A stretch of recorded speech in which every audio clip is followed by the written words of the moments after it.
How does entrepreneurial spirit become the key to the economic breakthroughs?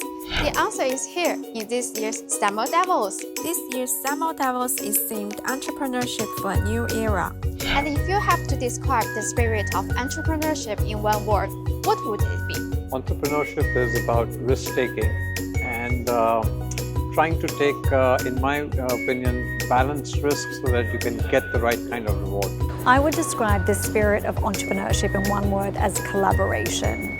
Some of these biggest problems that entrepreneurs are working to solve for is through dialogue and collaboration with stakeholders right across the public and private sector. If I had to describe entrepreneurship in one word, I would say curiosity. Well, I think to be an entrepreneur, you have to be very curious. You're looking for things that maybe traditionally you haven't looked for. I mean, you're looking for things that solve problems and so forth, and I think curiosity is very important.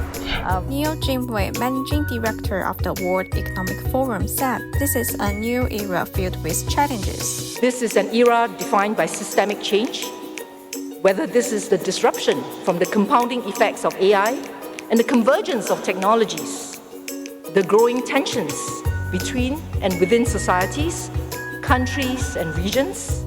So in which areas will future entrepreneurs focus their investments? I think every entrepreneur is going to be focusing on technology, regardless of if you are in the public sector, the private sector, if you're in manufacturing, if you're in agriculture.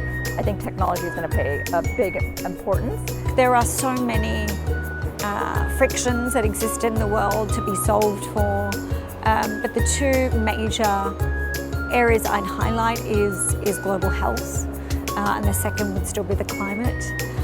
Global health, I think we're making remarkable progress with artificial intelligence in being able to personalize the patient experience for doctors to have more customized information.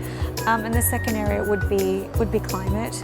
I think China is an example of a country that's absolutely leading in terms of green technology, renewable technologies and energy. But again, I think there's still so much more that needs to be done on a global level to deploy some of these technologies into developing countries and to help sort of scale the technologies that already exist. I think during my session that I joined, mostly are they are talking about the energy transition, how now the industry is seeing it to transform using more green energy, more sustainable energy. What do you think the next year's issues will be? Let's meet again in a year's time to find out.